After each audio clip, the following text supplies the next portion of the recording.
मनोज तिवारी जी ये कह रहे हैं ऐश्वर्य कि भाई, हाँ बताइए बताइए, बोलिए। अभी अनुराग भाई से पहले मैं शुरू करना चाहता हूं। करिए आप करिए करिए अभी मैं बोलना चाहता हूं। हाँ बोलिए। देखिए, अभी एक मेरे भाई ने कहा कि भाजपा जो है मुगलों को गाली देती है और अंग्रेजों को ताली देती है। इसके पीछे इनकी एक बहुत बड़ी, मुझे लगता है कि उनको पता चल गया होगा, एक कारण है। ये जो आज ज्ञानवापी का केस है, इस केस का 1937 में फैसला हो चुका है दिल्ली हाई कोर्ट में। तब अंग्रेजों का शासन था और 1937 में यही केस एक दीने इलाही वर्सेज व्यास परिवार केस हुआ था। 1936 में केस हुआ था।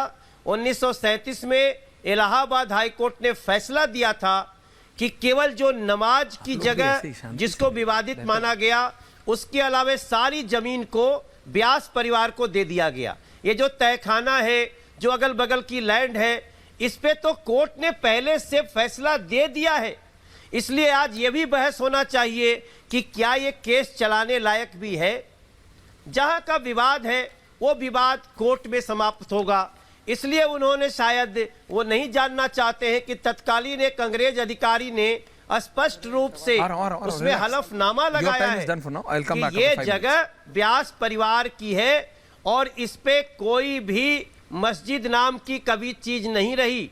अब इसलिए आपको अंग्रेज शब्द से परेशानी हो रही हो तो अब इसके लिए हम मुगल के लिए ताली तो नहीं बजा सकते, लेकिन हमारा एक लाइन फिर से भी है, हम लुटेरों को ये क्या परिभाषा दे रहे हैं? जो लूट के हमारे घर में बैठ जाए वो लुटेरा नहीं है। जो लूट के हमारे घर में बैठ जाए, हमारी बहन बेटियों की इज्जत लूटे, उसको हम लुटेरा नहीं बोलेंगे।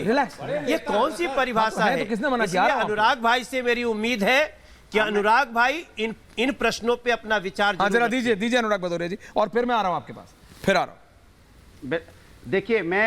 देखिए इनका इतिहास ये रहा है, ऐसा इतिहास है कि आप सोच नहीं सकते। ये वो लोग हैं जो अंग्रेजों से माफी मांगते हैं, हमको माफ कर दो, गलती हो गई, हम आपके साथ रहेंगे, जैसा कहोगे वैसा करेंगे। किसने मांगी है तो बताइए। क्या कहते हैं भारत छोड़ो आंदोलन में हिंदुओं, सुन लीजिए, अरे सावरकर जी ने नहीं मांगी थी क्या माफी? सावरकर जी ने माफी मांगी थी, चिट्ठी लिख के माफी मांगी थी। और सुन लीजिए कहते क्या है, अंग्रेजों आप हिंदुओं को कहते हैं, हिंदू आप जाओ अंग्रेजों की सेना में भर्ती हो जाओ और भारत छोड़ो आंदोलन। अनुराग भदौरिया से जय भगवान मना कर दिया था, इन्होंने भाग दिया। जय भगवान। आज ये बातें बना रहे हैं यहाँ पे, ये साथ जोड़ा गया था अंग्रेजों ने। क्या बात कर रहे हैं? एक एक करके आप वीर सावरकर जैसे राष्ट्र अंग्रेजों के खिलाफ लड़ रहा था, तब इन्होंने माफी मांगी। सब नहीं अभी सवाल, अभी नहीं है सवाल। बोलिए आप क्या बोल रहे हैं? अनुराग भदौरिया जय भगवान, मनोज तिवारी जी आ रहा हूं मैं आपके पास। पे फहराया नहीं और आज ये बात कर रहे हैं बैठ के यहाँ पे। बोलिए आचार्य। यहाँ पे खिलाफ बोलते हैं, अरे सबके ऊपर नहीं, अभी ये बोलिए किसने बनाया? बोलिए क्यों नहीं आप उसके नीचे खुदा? अनुराग जी आपको सुनना पड़ेगा, अनुराग जी सुनना भी पड़ेगा, प्लीज सुनिए। आजादी के परवाने को आप बीच में लाए, आपके लिए शर्म की बात है। एक से आ रहा हूं जी, आप समाजवादी के कैसे प्रवक्ता हैं? आपको लज्जा आनी चाहिए। आप सावरकर जी को यहाँ पर घसीट लाए, एक क्रांतिकारी, आजादी के परवाने प्रभु ठीक है, बैक 1 वर्सेस 1। आपको लज्जा 1 वर्सेस 1। मनोज तिवारी जवाब दे रहे हैं, 1 वर्सेस 1। मनोज तिवारी जवाब दे रहे हैं। आपका शिष्य हूँ प्रभु, आपका शिष्य हूँ। आप ऐश्वर्या जी यहाँ पर सावरकर रिलैक्स, हो गया अभी हो गया। अनुराग भाई ने जो कमेंट किया वीर सावरकर के लिए, वीर सावरकर जी इस देश की स्वतंत्रता के एक ऐसे शख्सियत हैं जिनको जितनी बार पढ़ेंगे आपको वीर सावरकर जी और भारत पे गर्व होगा। अनुराग भाई, शायद आपने वीर सावरकर जी को अच्छे से पढ़ा नहीं, वरना ऐसा कमेंट आप नहीं करते। न जाने कितने लोग इसी तरह से वीर सावरकर के ऊपर अटैक करते रहे और आज देश की जनता ने उनको रसातल में पहुंचा दिया है।